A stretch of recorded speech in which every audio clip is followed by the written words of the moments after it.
touch on something that Sarah Flounders mentioned, which is that today in the General Assembly, the representative of my country, Canada, is raising or has raised a resolution which is not about human rights. It's not about the people of Syria.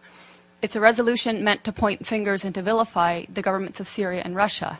And this resolution relates to a UN Security Council resolution that was vetoed by Russia and China some days ago. That resolution pertained to another useless ceasefire in Syria, which would have no bearing on, bring no good to the people of Syria, and which follows a week of liberation of areas of Aleppo, which now amounts to about 95% of areas of Aleppo that have been occupied for years by terrorist factions. So at this time, when 100,000 civilians in these areas occupied for years by terrorist factions have been liberated, the UN, parties in the UN wanted to impose another ceasefire. And I want to remind people why these ceasefires are indeed pointless. The last ceasefire in September was from the very start negated by 20 main terrorist factions who declared they were not going to participate, and from the very beginning violated the ceasefire over 300 times during the duration of the ceasefire. And not only these terrorist factions, while the Syrians and while the Russians adhered to the tenets of the ceasefire, but the American-led coalition itself violated the ceasefire by targeting Syrian army positions in Deir ez-Zor, killing at least 83 Syrian soldiers in a prolonged attack that lasted nearly 1 hour and which enabled ISIS to overtake that position. So this is one reason why a ceasefire is pointless at this point in time. There is no faith that any of the parties that the US and Western leaders who have funded these terrorists, there's no faith that they can actually control the terrorists and get them to adhere to a ceasefire. And the people of Aleppo want Aleppo to be completely freed. And I speak having been to Aleppo 4 times, and this is the will of people in Aleppo. So on that note, I'd just like to talk about, briefly, I've been to Syria 6 times since 2014, 2 of which were with international delegations, and 4 times were independently on a visa I applied for, paid for, and waited for. My trips have been self-funded or fundraised, and I've gone at my own risk and been able to travel freely in the country to areas I wish to travel to. I've been many times to Homs, to Malula, to Latakia, Tartus, Siath, Sweda, and again, Aleppo 4 times. And I mention these because I think it's important people realize I have, wherever I've gone, I've spoken in Arabic to the people I'm speaking with. What Donna, what Sarah have said, that the people support their army and government is absolutely true. Whatever you hear in the corporate media is the complete opposite. And on that note, what you hear in the corporate media, and I will name them, BBC, Guardian, New York Times, etc., on Aleppo is also opposite of reality. Aleppo since 2012 has been inhabited by different terrorist factions, among them al-Nusra, among them the so-called Free Syrian Army, which has committed the same heinous acts of terrorism as al-Nusra, as ISIS, as Ahrar al-Sham, as Nuruddin al-Zinki, which beheaded a 12-year-old Palestinian child, and somehow is still deemed moderate.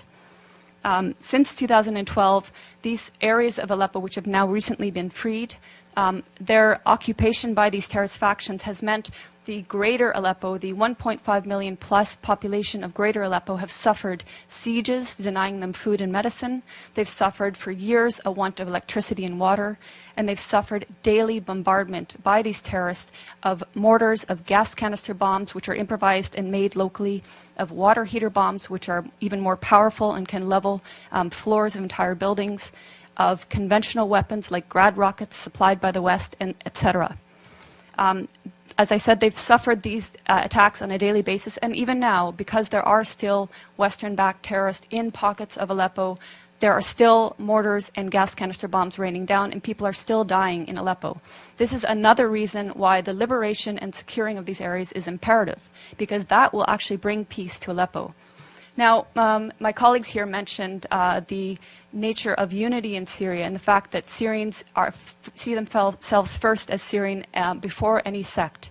This is an important point because our media and the Gulf media has made Syria out to be sectarian, which is something the Syrians themselves have denied.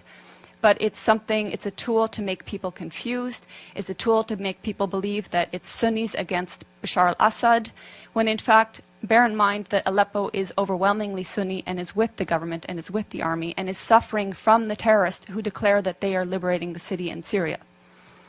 Other points about Aleppo are hospitals in Aleppo have been attacked. I'm sure you've heard in the media that hospitals have been attacked. Well, this media is referring to the pockets of Aleppo that were occupied by terrorists. And they have manufactured stories, and I can give you a precise account. In April of this year, there was a hospital called the Al-Quds Hospital, which in a concerted effort, all media said was attacked and targeted and badly damaged by either the Syrians or the Russians. In fact, the Russians had satellite imagery showing that this hospital was in the same shape that it was in October 2015. No difference. Therefore, it was not attacked. Months later, The Guardian, which is a prominent British newspaper, actually said the Al-Quds Hospital that it had alleged months prior to be attacked and destroyed was treating victims of so-called chemical weapons attacks. So even the media that is lying is inconsistent in their lies. But there have been hospitals attacked. I went to the Al-Dabit Hospital, which is in Aleppo City. It's a maternity hospital. It was attacked on May 3rd, and 3 women were killed. You would think this would be something raised at the UN or by so-called human rights groups, but it was not. In December 2013, the Kindi Hospital was attacked and destroyed. It was the largest and best cancer treatment hospital in the Middle East. It was destroyed by al-Nusra terrorist truck bombings. And in fact, in recent media reports on Aleppo, again alleging Syrian or Russian strikes on hospitals, Fox News actually had the audacity to use a photo of Al-Kindi Hospital and allege that this is in eastern areas of Aleppo and that this hospital had been attacked by Syrian or Russian strikes. This goes to show how much the media has been lying from the very beginning about Syria and continues to lie. When I went to Aleppo, I spoke with the Aleppo Medical Association. They comprise 4,160 active and registered doctors. More lies in the media have said the last doctor in Aleppo, the last pediatrician in Aleppo. Of these over 4,000 doctors, 800 of them are specialists. So you can see that when the media talks about Aleppo, it's talking about areas that were occupied by terrorists. And it's completely negating the suffering and the will of the Syrian people in greater Aleppo. When I was in Aleppo in July, I got a taste of some of the bombings by these terrorist factions. There was an explosion about half a kilometer away at Hatat Baghdad, and I don't know how many people were killed that day, but it was close enough that it was a massive plume of smoke. About 5 minutes later, an explosive bullet fired from an area occupied by terrorists landed about 15 meters away from where I was. If it had hit parked cars, I wouldn't be here speaking. A day later, a good friend of mine, his mother was killed by one such explosive bullet. So this is just a small taste of what people are suffering on a daily basis. In November, when I was there with a delegation of Western journalists, including from the New York Times, LA Times, BBC, etc., on November 3rd, there were a series of attacks throughout the day with Grad missiles, explosive vehicles, and other explosive bullets and snipings. By the end of the day, 18 people, civilians, were murdered, and over 200 were injured, including critically. We were at the Al-Razi hospital, which is one of the main hospitals, and we saw the maimed people pour in. And this was just one day of many of endless days in Aleppo. On November 4th, we were at the Castello Road humanitarian crossing. This was a day that was meant to allow the people in eastern areas of Aleppo that were inhabited by terrorists to evacuate. And this was not the first time. On prior occasions, the Syrians and the Russians had opened 8 humanitarian corridors to enable people to leave. These were attacked by terrorist factions heavily. Even that day on November 4th, the Castello Road crossing was attacked, twice with mortar shelling when we were there and 5 times afterwards. Clearly, there has been political will and intent by the Syrian government and its Russian allies to enable civilians to leave, to minimize any sort of loss of human life. Clearly, the terrorists that declare themselves liberators of Syria do not want people to leave. They've been holding civilians hostage. And if you're following reports that are not BBC and that are not New York Times, you will see countless testimonies of civilians, of the 100,000 civilians who've been liberated the last week, saying, thank God for the Syrian Arab army that liberated us, and the terrorists were hoarding food, they were preventing us from having food. This is all documented. Also documented are that areas in these areas occupied by terrorists, including a school, were housing chemicals used to make chemical weapons. And you could see also the gas canisters that were used to make explosive gas canister bombs. In fact, even when I was in Leiramun, we saw a factory in one of the buildings that was used to make gas canister bombs. In Leiramun, we also saw evidence of the so-called Free Syrian Army that some people say doesn't exist anymore. The 16th Brigades was active there. They had a cell underground, 3 stories below, that was perfectly intact in spite of aerial bombings above ground. And I make this point because people talk about the destruction in Aleppo as if the physical destruction matters. It's the people that the Syrian government and the Syrian people care about. And the destruction in areas occupied by terrorists occurs because the terrorists are bunkering below ground, come up above ground, fire their bombs on civilian populations, and go back below ground. So I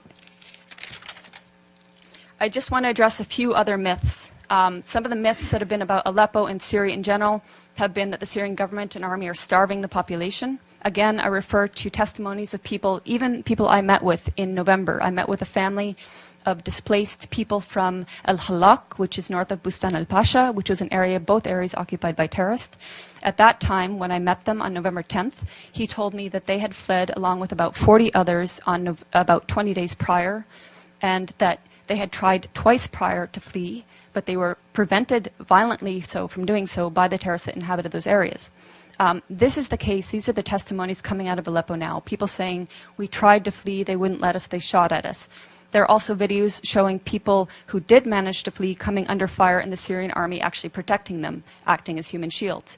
So that's to say that what we've been hearing in the corporate media is not depicting an accurate image of what's happening in Aleppo. The corporate media is saying that the Syrian army is attacking people, and until today, the corporate media is maintaining this, even though the exact opposite is true.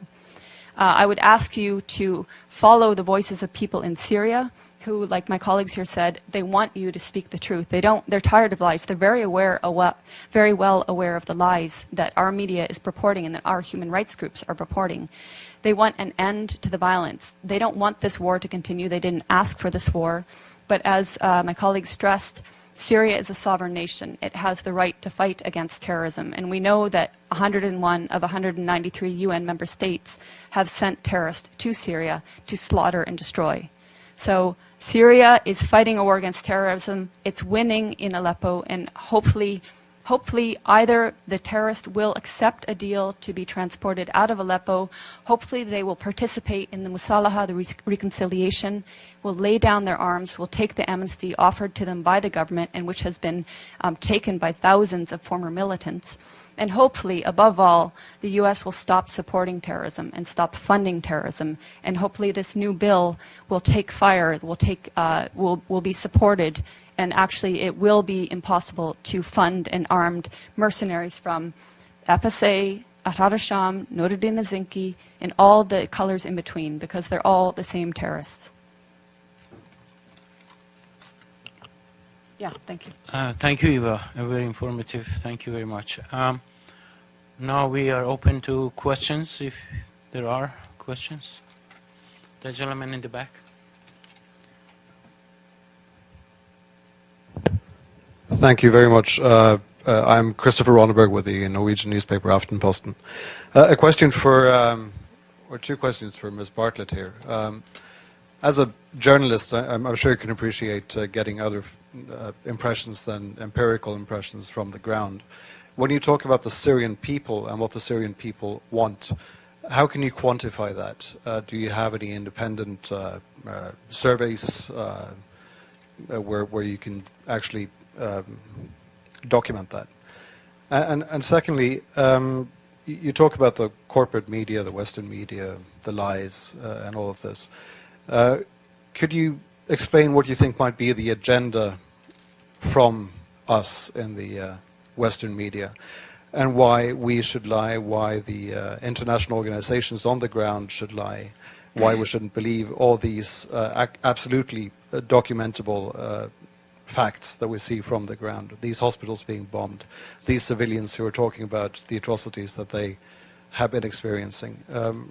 How can you justify calling all of us liars? Sure.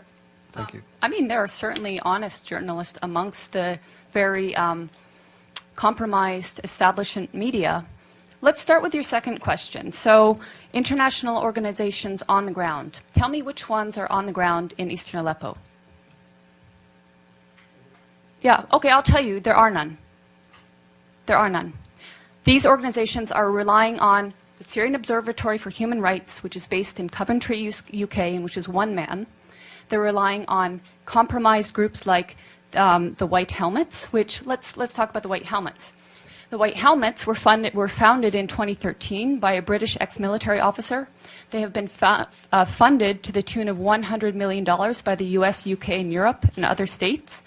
They purport to be rescuing civilians in eastern Aleppo and Idlib, yet no one in eastern Aleppo has heard of them. And I say no one, bearing in mind that now 95% of these areas of eastern Aleppo are liberated.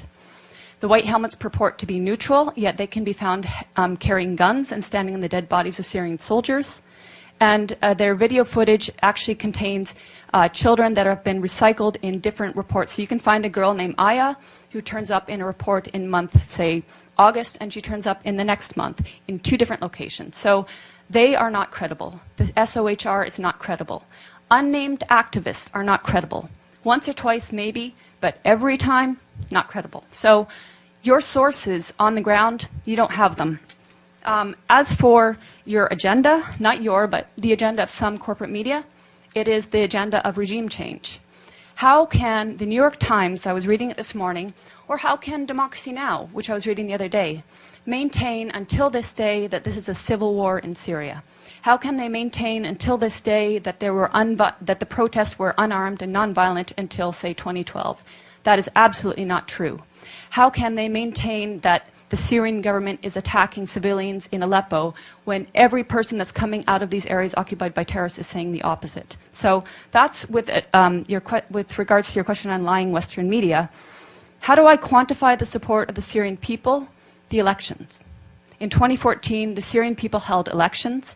The voter turnout was 88%, including people in Lebanon, where I was during the elections in Lebanon, which were actually ran for 2 days, extended hours, people walking for kilometers to reach the embassy, including people who flew from their own countries like mine, which has criminally shut the Syrian embassy so that Syrian people have no rights, and including people within Syria who braved a torrent of terrorist mortars and missiles on election day. And yet, voter turnout rate was something like 88%, I believe. And the election, the results were 78, I believe. I think Tim Anderson gives you the opposite. Okay, I might get the turnout wrong. So the results. 74 was the participation. 74 participate, 88. Okay. Anyway, the point being, overwhelmingly, the people support President Assad. That's based on elections, based on my own travels. Okay, so that's subjective. But as I said, I've traveled around Syria, talked with people of all faiths, all walks of life, and there are people that want change in the government. We're not pretending they don't want change. Everybody wants change. But in terms of support of the government, the point is they don't see President Assad as the problem. They see the problem as terrorism. They see elements of problems in the system that they have there. But President Assad, they don't see as the problem. They actually overwhelmingly support him. So I'm basing it on their choice in their leader, and I'm basing it on my interactions with people in Syria and Lebanon.